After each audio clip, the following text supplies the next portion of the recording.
ہمیں یہ عقل کے ذریعے بہت سی چیزوں سے آگاہی ملتی ہے۔ عقل ہماری حقیقت کو پہنچنے کا صرف ایک ذریعہ ہے، تو ذریعے پہ محدود ہو جانا یہ کوئی عقل مندی نہیں ہے۔ بات یہ ہے کہ ہمیں جہاں جانا ہے، ہم جس حقیقت کی تلاش میں ہیں، اس حقیقت تک پہنچنے کے لیے عقل صرف سیڑھی ہے۔ اب سیڑھی پر رک جانا اور اپنی منزل سے دور ہو جانا یہ تو کوئی دانش مندی نہیں ہے۔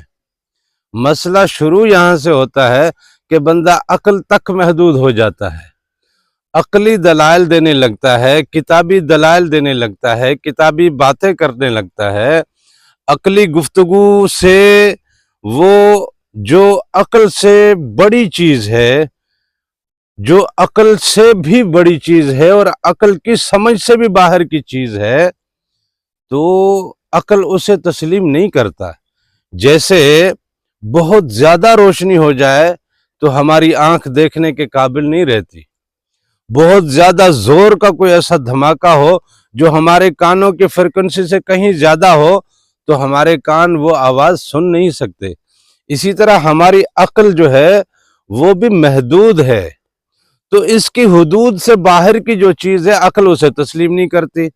یہی وجہ ہے کہ فقیروں کی گفتگو کو بہت سے عقل رکھنے والے اور خرد مند حضرات اس کی بات کو، فقیر کی بات کو، کسی ولی کی بات کو وہ ریجیکٹ کر دیتے ہیں۔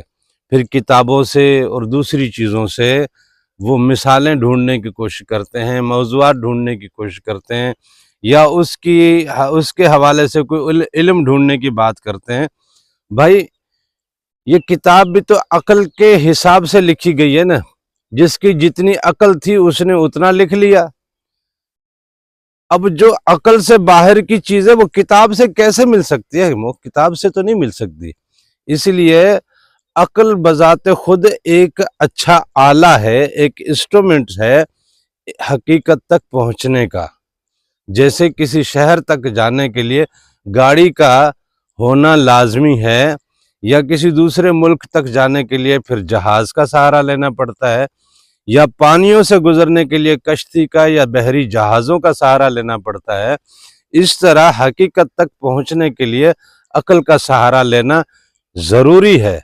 لیکن اب جہاز میں بیٹھے رہ جاؤ یا گاڑی میں بیٹھے رہ جاؤ تو جس شہر تمہیں جانا تھا اس شہر جانے کا مقصد کیا رہ جائے گا کہ گاڑی میں بیٹھے رہو؟ شہر پہنچ گئے لیکن گاڑی میں بیٹھے ہوئے ہیں۔ اب جب گاڑی سے اتریں گے نہیں تو جس کام کے لیے آئے ہیں اس شہر کی آب و ہوا کیسے آپ کو ملے گی؟ اس شہر کی انوائرمنٹ کیسے آپ لے پاؤ گے؟ اس شہر کے معاملات میں آپ کیسے عمل دخل کر پاؤ گے، یا آپ کیسے ان معاملات میں اپنا پارٹیسپیٹ کر پاؤ گے اگر آپ اپنی گاڑی سے اترتے نہیں ہو؟ اگر آپ پانیوں والے جہاز سے اتر کے دوسرے جزیرے میں قدم نہیں رکھتے تو پانی تک محدود رہ جاؤ گے نا۔ تو اپنی اس سواری، اپنے اس انسٹرومنٹ، اپنی اس سیڑھی کو ذریعہ ضرور بناؤ لیکن اس کو حتمی نہ سمجھو۔ لہٰذا عقل کی مخالفت تو کوئی فقیر کرتا نہیں ہے، لیکن عقل تک محدود ہونے کے لیے کوئی فقیر آپ کو نہیں کہے گا۔ ہر فقیر یہی کہے گا کہ یہ کائنات بڑی وسیع ہے، اس کے معاملات بڑے وسیع ہیں، قدرت نے انسان کو جو عقل دی ہے وہ صرف محدود ہے۔